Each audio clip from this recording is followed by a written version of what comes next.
প্রিয় শিক্ষার্থীবৃন্দ, আসসালামু আলাইকুম। অনলাইন ক্লাসে ন্যাশনাল কলেজের পক্ষ থেকে সবাইকে স্বাগত জানাই। বিশেষ করে নবম দশম শ্রেণীর ব্যবসা শিক্ষা অথবা আর্টস বা মানবিক শাখার ছাত্রছাত্রীদেরকে আজকে আমি নবম দশম শ্রেণীর বিজ্ঞান, সাধারণ বিজ্ঞান যাকে বলি, ব্যবসা শিক্ষা বা মানবিক শাখার পঠিত বিষয় বিজ্ঞান, সেটার ষষ্ঠ অধ্যায় পলিমার সম্পর্কে একটি ক্লাস নেব। গত ক্লাসে আমরা পলিমার সম্পর্কে আমরা আইডিয়া দিয়েছি। আর তোমরা লাইভ ক্লাসটা কি দেখতে পাচ্ছ? আছো কেউ লাইনে? যদি লাইনে কেউ থাকো বা আসো, মেসেজ দিয়ে জানাও স্যার দেখা যাচ্ছে। যাই হোক, এখনো দেখা যাচ্ছে না কাউকে লাইভ ক্লাসে। আচ্ছা, কি বলছিলাম যে পলিমারটা কি? পলিমার হচ্ছে ছোট ছোট অনেকগুলোর কণার বা অণুর বা পরমাণুর সমষ্টি একত্রিত হয়ে যে একটা বস্তু তৈরি করে। যেমন আমি বলছিলাম আমার হাতে যে কলম ছিল সেটা একটা পলিমার, প্লাস্টিকের পলিমার। এখানে অনেক ছোট ছোট কণা আছে পাউডারের মতন, সেটা একত্রিত করে কলমটা তৈরি করা হয়েছে। সুতরাং এটা হচ্ছে পলিমার। আর ছোট ছোট কণাকে বলা হয় মনোমার। আর পলিমার কয় ধরনের হয়? প্রাকৃতিক পলিমার, কৃত্রিম পলিমার। সুতরাং আমরা ওই সম্পর্কে গত ক্লাসে ডিটেলস আলোচনা করছি। আজকে আমরা এক ধরনের পলিমার সম্পর্কে আলোচনা করব, সেটা হচ্ছে যে আমাদের মৌলিক চাহিদা কি। আমরা তো জানি প্রত্যেকেরই চাহিদা থাকে। নর্মাল মৌলিক চাহিদা কয়টি? 3টি: অন্ন, বস্ত্র, বাসস্থান, শিক্ষা, চিকিৎসা। অন্ন, বস্ত্র, বাসস্থান, শিক্ষা, চিকিৎসা, এই 5টি। এর মধ্যে সবচেয়ে গুরুত্বপূর্ণ হচ্ছে খাদ্য। এরপরে হচ্ছে কি? বস্ত্র, অন্ন, বস্ত্র। বস্ত্র মানে কি? কাপড়। তো কাপড়টা কোথায় থেকে আসে? আমরা কি কোনোদিন চিন্তা করেছি যে কাপড়টা কোথায় থেকে আসে? সেই চিন্তা যদি করি, আর সেটা কোথায় থেকে হয় সেই সম্পর্কে আজকে আমি আলোচনা করব। বস্ত্র সম্পর্কে, মানে কাপড়টা কোথায় থেকে হয়। যেমন আমরা প্রত্যেকটার উৎস থাকে। উৎসটা কোথায়? যেমন গাছ, পাট গাছ। আমরা পাট গাছ সবাই চিনি। পাটের কি হয়? পাটের ছোট ছোট আঁশ থাকে। সেই আঁশ থেকে তন্তু হয়, তন্তু থেকে সুতা হয়, সুতা থেকে কাপড় হয়। আমি যদি সেই প্রক্রিয়াটা এইভাবে লিখি যে কোনো উদ্ভিদ হোক, প্রাণী হোক, প্রাণীরও হতে পারে। প্রথমে আমরা আঁশ পাবো, মানে গাছের আঁশ থাকে। যেমন পাট গাছের আঁশ, আমরা যখন পাট গাছকে ভিজিয়ে রাখি তখন উঠাই, পাট যদি তার গাছ থেকে আলাদা করি তখন একটা চিকন চিকন সুতার মতন মনে হয়, সেটা হচ্ছে আঁশ। এই আঁশ থেকে কি তৈরি হয়? তন্তু। এই আঁশগুলি হচ্ছে পরে তন্তুতে রূপান্তর হয়।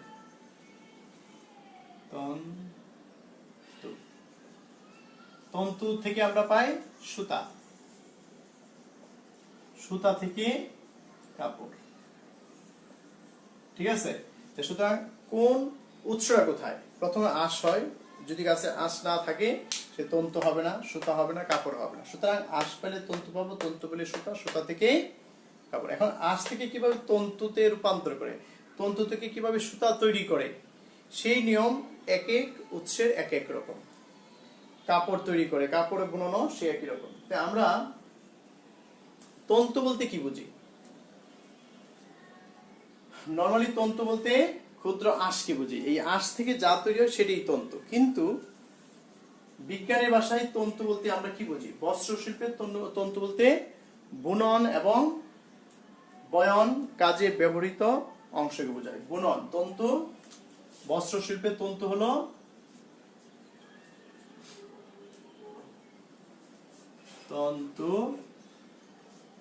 হলো বুনন ও বয়নের, বুনন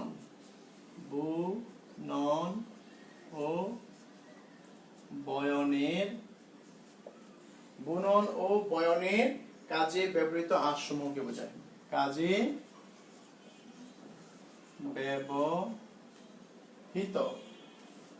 ব্যবহৃত আঁশ সমূহকে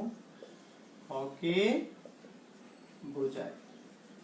সুতরাং তন্তু যদি পরীক্ষায় আসে তখন তোমরা বুনন এবং বয়নের কাজে ব্যবহৃত আঁশ সমূহকে বুঝাই লিখলেই তুমি একে এক পেয়ে যাচ্ছ। ক্লিয়ার? তন্তু দিয়ে কি হয়? উপরে লিখেছি তন্তু দিয়ে সুতা হয়, সুতা দিয়ে কি হয়? কাপড় হয়, যা আমরা মৌলিক চাহিদার একটি চাহিদা পূর্ণ করে থাকি। আচ্ছা, আমরা সুতা দিয়ে জানি, নরমালি জানি কাপড় তৈরি। কাপড় ছাড়াও আরো কিছু তথ্য আমরা পাই, সেটা হচ্ছে কার্পেট তৈরি করে। কার্পেট কি গায়ে দেয়? না, ফ্লোরে বিছানো হয়, হ্যাঁ, বা মাটিতে করা হয়। ফিল্টার ফিল্টার ফিল্টার কি করে? পানি ছাকার কাজে ব্যবহার করে বা অন্য তরল পদার্থ ছাঁকনি ব্যবহার করা হয়। ফিল্টার তৈরি করে তড়িৎ নিরোধক দ্রব্য হিসেবেও এই সুতা ব্যবহার করা হয়। সুতরাং আমরা সুতা দিয়ে যদি কাপড় তৈরি হয় তা না, তাছাড়াও কি কি আছে মনে রাখতে হবে। কার্পেট কাজে ব্যবহার করা হয়, ফিল্টার তৈরিতে ব্যবহার করা হয়, তাছাড়া আরেকটা কি? তড়িৎ নিরোধক দ্রব্য হিসেবেও ব্যবহার করা হয়। এখন আমরা যদি বলি এই তন্তুর উৎস কোথায়, এই তন্তু কোথায় থেকে পাওয়া যায়? আমি যদি লিখি তন্তু, তন্তু দুইটা উৎস আমি যদি বলি, দুইটা উৎস থেকে পাওয়া যায়। একটা হচ্ছে উদ্ভিদ, একটা হচ্ছে একটা হচ্ছে কৃত্রিম, একটা হচ্ছে প্রাকৃতিক। প্রাকৃতিক তন্তু, প্রাকৃতিক তন্তু, একটা হচ্ছে কৃত্রিম তন্তু।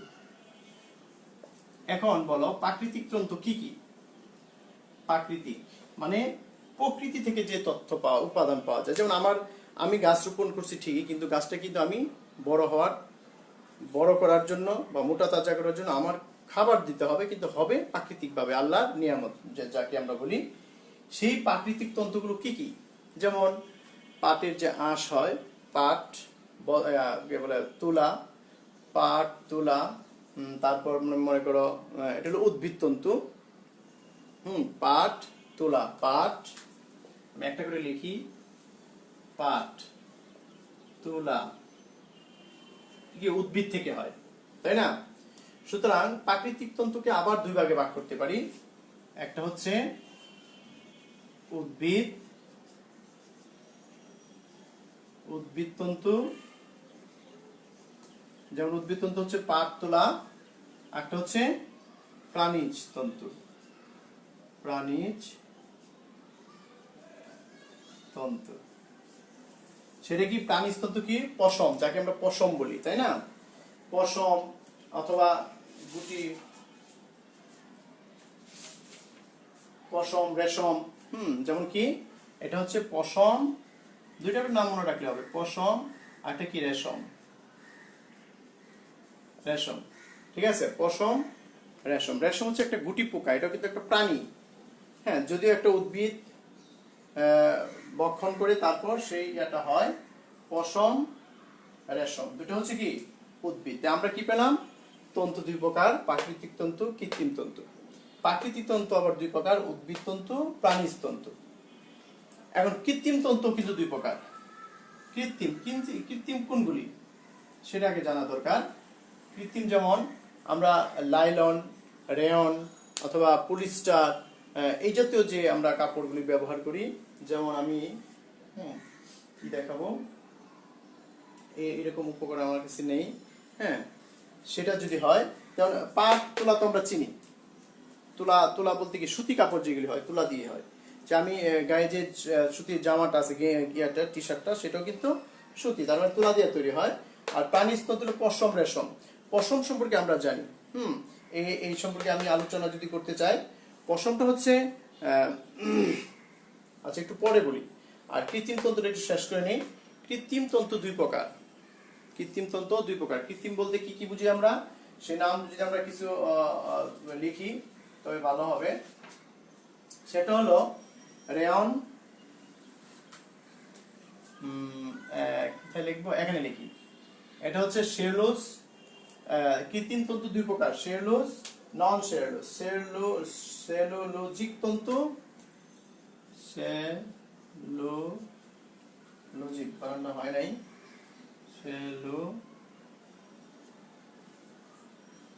সেলুলোজিক তন্তু, আর হলো নন সেলুলোজ, নন সেলুলোজিক তন্তু। এখন সেলুলোজ তন্তুগুলো কি কি সেটা যদি আমরা এখানে লিখি, একটা হচ্ছে রেয়ন,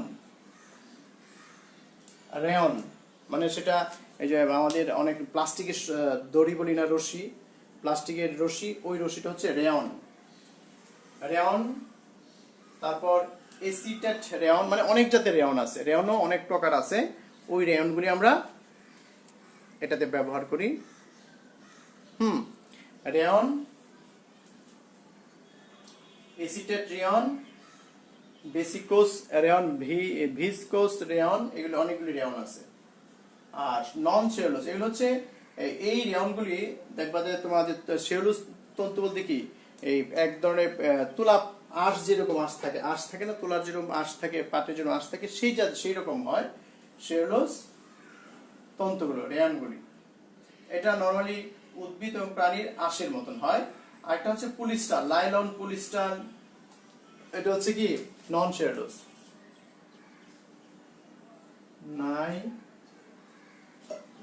পলিস্টার, নাইলন, পলিস্টার,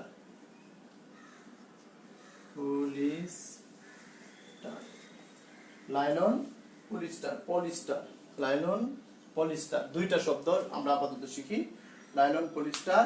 আবার ডেক্রন, ডেক্রন আছে একটা, ডেক্রন। বিশেষ করে যারা কাপড় বেশি কিনে তারা বলতে পারবে এই জাতীয় উপাদান কোনগুলি। যেমন আছে আমরা লিলেন কাপড় বলি, লিলেন, লিলেন তোমার নন সেলুলোজ বা সরি সেলুলোজ তন্তু, রেয়নের একটা অংশ লিলেন।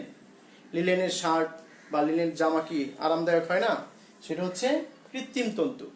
এরকম নন সেলুলোজের লাইলন, পলিস্টার, পলিস্টার কিন্তু অনেক শক্ত হয়, পলিস্টার দিয়ে নর্মালি জানালার পর্দা তৈরি করা হয়, শক্ত কাপড় যেগুলি, অথবা বিভিন্ন কাভার তৈরি করা হয়। হ্যাঁ, পলিস্টার, ড্রেয়ন, ড্রেকন, ডেক্রন, এই হচ্ছে নন সেলুলোজ তন্তু। কৃত্রিম তন্তুগুলো আরামদায়ক নয় ব্যবহারের জন্য, আর প্রাকৃতিক তন্তু যেগুলি সেগুলো হচ্ছে আরামদায়ক হয়। প্রাকৃতিক তন্তুগুলো কি কি? উদ্ভিদ তন্তু, প্রাণীজ তন্তু। প্রাণীজ হচ্ছে পশম, রেয়ন, উদ্ভিদ হচ্ছে পাট, তুলা, উদ্ভিদ তন্তু। এখন আমরা যদি পাটের কথা বলি, পাটকে আমরা কি বলি? সোনালী আঁশ বলি। বাংলাদেশের কি বলা হয়, আগে বলতো স্বর্ণের সাথে তুলনা করা হতো, এখন কিন্তু সেটা নেই, কৃষকটা এখন কম করে। তারপর পাট,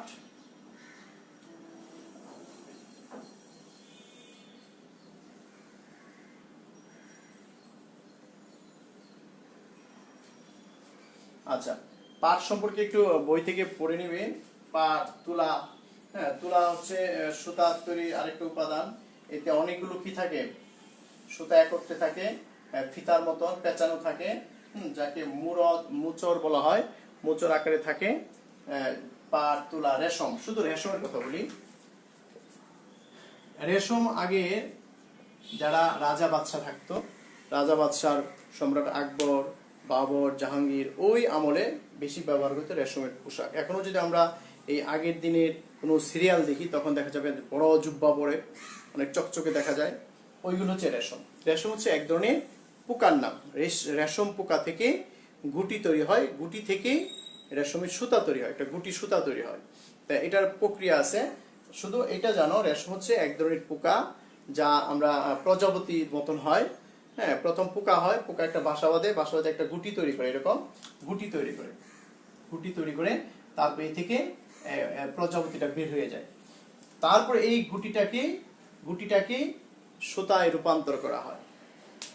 হ্যাঁ, এই উপরে যে কাভার থাকে, মানে এই রেশম পোকার এক ধরনের গাছ আছে, সেই গাছ খেয়ে, যেন আমরা পাট গাছ যেরকম এক ধরনের গাছ আছে, রেশম খুব পছন্দ করে, সেটা খায়, খাওয়ার পরে সে বড় হয়, তার উপরে একটা আবরণ সৃষ্টি করে, একটা বাসা বাঁধে। তার অবস্থার পরিবর্তনের জন্য প্রথম থাকে সে উঠতে পারে না, একটা কেঁচুর মতন, আমরা যেটা বলি কি বলে, যেটা উঠতে পারে না বা হাঁটে। তারপর আস্তে পরিপক্ক হয়, তারপর একটা কাবার তৈরি করে, উপরে একটা বাসা তৈরি করে, বাসার উপরে একটা কাবার যে হয়, এর ভিতর থেকেই সে প্রজাপতি হয়ে বের হয়ে যায়। প্রজাপতি তো চলেই যায়। আর এই খোসাটা যে থাকে, এই খোসাটা হচ্ছে রেশমের সুতা, যাকে আমরা গুটি বলি। এই গুটি থেকেই রেশমের সুতা তৈরি করা হয়। এ হচ্ছে রেশমের কথা বলা হয়েছে। এটা প্রোটিন এবং প্রোটিন জাতীয় পদার্থ দিয়ে তৈরি। আর এটা টিকসই, গুণগত ভালো, খুবই আরামদায়ক। আর এটা হলো তোমার কি বলে, হালকা থাকে, অনেক বেশি উষ্ণ, মানে গরম থাকে। এরপর হলো পশম। পশম বলতেই তো আমরা বুঝি যে প্রত্যেকটা প্রাণীর, যেমন কিছুদিন আগে কুরবানি চলে গেছে, তাই না? যেমন হাদিসে আছে কুরবানির গরুর যে, বা আমরা যে পশুটা কুরবানি দিই, এর গায়ে যতগুলো পশম আছে তত গুণ সওয়াব দেওয়া হয়। পশুর গায়ে যতগুলো লোম আছে বা পশম আছে তার সমপরিমাণ সওয়াব দেওয়া হয়। কুরবানির এত ফজিলত বলা হয়েছে, সেই থেকে আমরা বুঝি পশম। আমার শরীরেও কিন্তু পশম আছে। এই পশম দিয়ে কিন্তু কাপড় বা কোনো কোনো পোশাক তৈরি হবে না। সেই পশম বলতে কোন পশমকে বোঝানো হয়েছে? নর্মালি বেড়ার কথা বলা হয়েছে, যে পশম সংগ্রহ করা হয় তোমার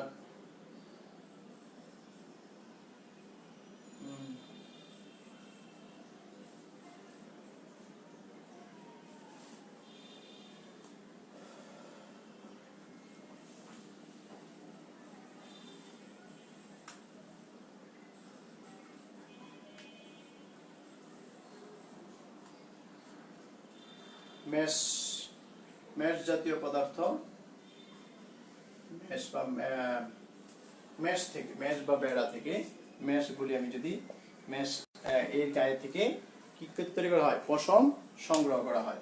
আর পশম হচ্ছে তোমার তাপ কুপরিবাহী। আর পশমটা কি? তাপ কুপরিবাহী। এতে তোমার শীতের দিন এই জন্য পশমের কাপড় বেশি পরতে হয়, যে আমাদের শরীর থেকে যে গরম বের হয়ে যায় সেটা এই পশমের কাপড় ধরে রাখে। ফলে কুপরিবাহী, যেহেতু ভিতরের তাপ বাইরে যেতে পারে না, ফলে আমাদের শরীরটা গরম থাকে এবং আরামদায়ক মনে হয়। সুতরাং এটা নমনীয়, স্থিতিস্থাপক। আর নমনীয় মানে বুঝো তো, খুব নরম, সফট। স্থিতিস্থাপক, টানলে লম্বা হলে আবার ছেড়ে দিলে আগের মনে, যে রং ধারণকারী, মানে এই পশমের রংটা ঠিক থাকে, রং ধারণকারী। এই বৈশিষ্ট্যগুলি কিন্তু তোমাদের জানতে হবে। আর এখন পশম দুই ধরনের, দুইভাবে সংগ্রহ করা হয়। একটা হচ্ছে যে জীবিত মেষপালক থেকে, জীবিত মেষপালক থেকে যে সংগ্রহ করা হয় সেটা হলো ফিল্ড উল।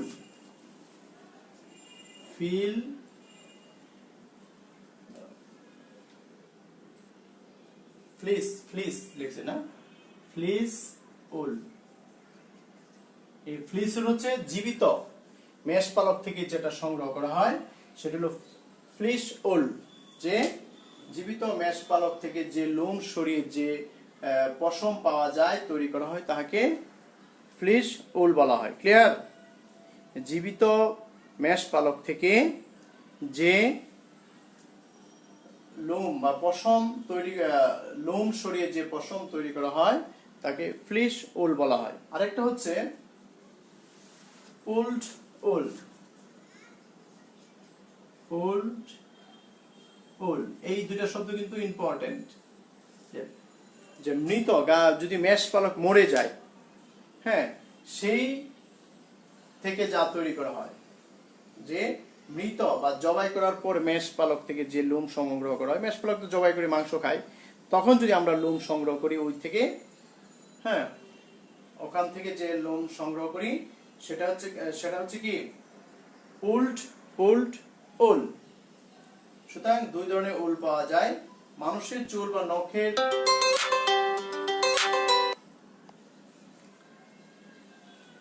মানুষের চুল বা নখে যে প্রোটিন থাকে বা কেরোটিন, সেটি দিয়ে পশম তন্তু গঠিত হয় পশমের জন্য।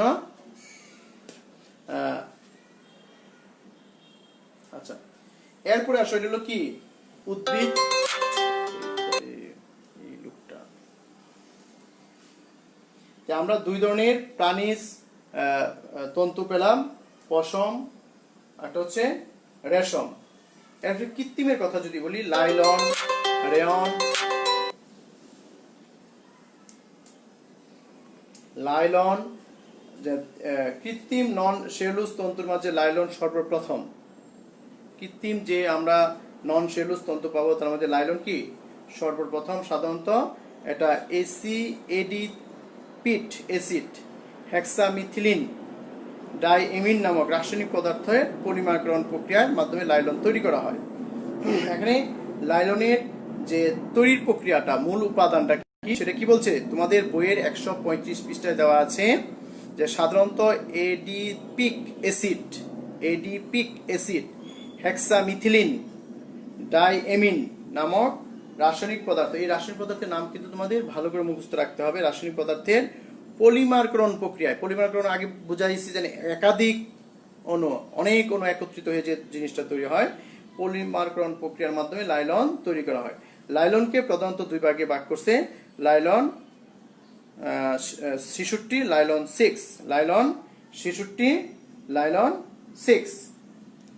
লাইলন খুব হালকা এবং শক্ত হয়, ভিজলে এর স্থিতিস্থাপকতা দ্বিগুণ হয়ে যায়, আগুনে পুড়ে না তবে গলে যায়। কার্পেট, দড়ি, টায়ার বা প্যারাশুটের কাপড় তৈরিতে এগুলি লাইলন ব্যবহার করা হয়। লাইলন কোথায় ব্যবহার করা হয়? কার্পেটে, দড়ি, টায়ার, প্যারাশুট এগুলিতে ব্যবহার করা হয়।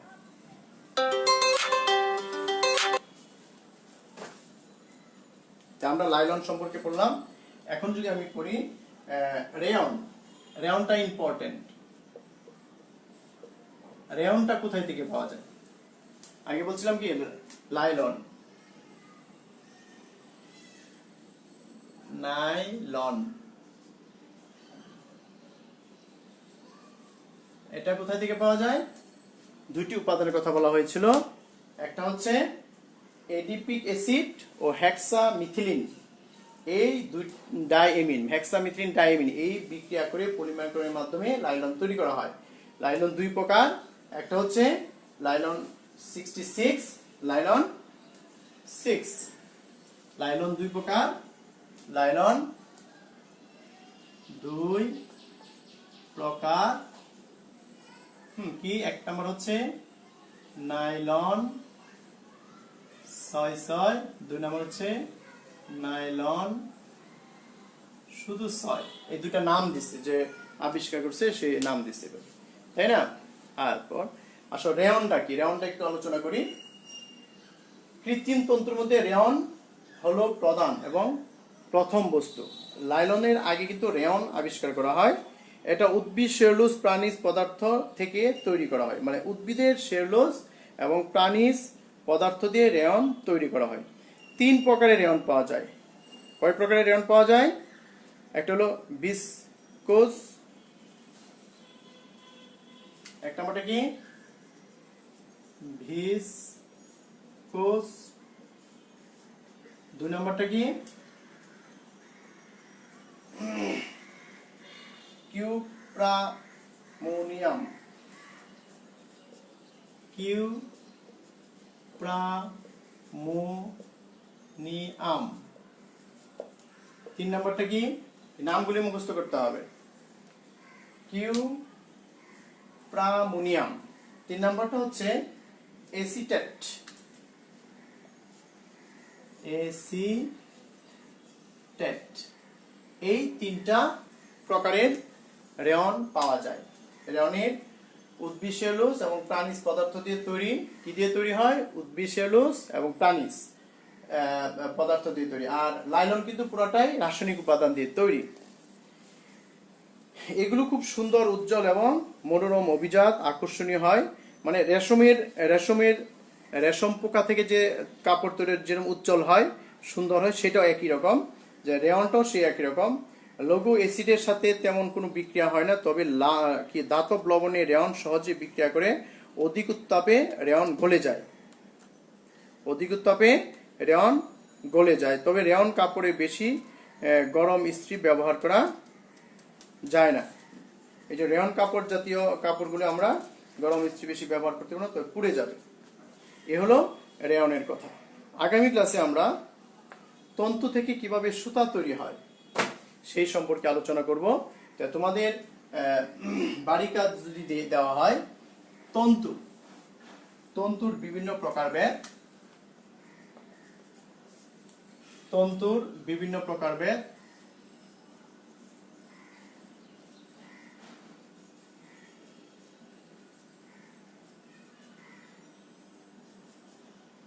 এই বিভিন্ন প্রকারের বর্ণনা সহ বাসার কাজ করবে, মুখস্থ করবে, শিখবে। এ থেকে এমসিকিউ আসে অথবা ছোট প্রশ্ন আসতে পারে। যেমন আমরা পশমের কথা বলছি, 2 ধরনের পশম পাওয়া যায়। একটা হচ্ছে মৃত উদ্ভিদ থেকে, প্রাণী থেকে, একটা হচ্ছে জীবিত প্রাণী থেকে। সুতরাং ওই দিকে একটু খেয়াল করে তোমরা এই বিভিন্ন তন্তুর প্রকারভেদ, যেমন আমরা তন্তু 2 প্রকার বলছি, প্রাকৃতিক তন্তু, কৃত্রিম তন্তু সব আকারে দেখিয়েছি। তারপর প্রাকৃতিকটে আবার 2 প্রকার, কৃত্রিম 2 প্রকার, প্রাকৃতিক 2 প্রকার, উদ্ভিদ তন্তু, প্রাণী তন্তু, হ্যাঁ। আবার কি বলে, কৃত্রিম 2 প্রকার, নন সেলুলোজ তন্তু, নন সেলুলোজ তন্তু। ক্লিয়ার? এই প্রত্যেকটার প্রকার পড়ে তারপরে বর্ণনাটা কিছুটা যদি আইডিয়া থাকে, তুমি বাস্তব জীবনেও কিন্তু সেটার ব্যবহার আছে। সুতরাং তোমরা আগামী ক্লাসে আমরা তন্তু কিভাবে তৈরি হয় সে সম্পর্কে কিছু আলোচনা করব। আর এটা হচ্ছে আলোচনামূলক অধ্যায়, লেখার মতন তেমন কিছু নেই, তারপর কিছুটা লিখে দিই। তোমরা একটু ভালো করে বইটা পড়ো, অবশ্যই উপকৃত হবে। ক্লাসটা দেখো আর তোমরা ক্লাসে আসো। খুদা হাফেজ, আসসালামু আলাইকুম।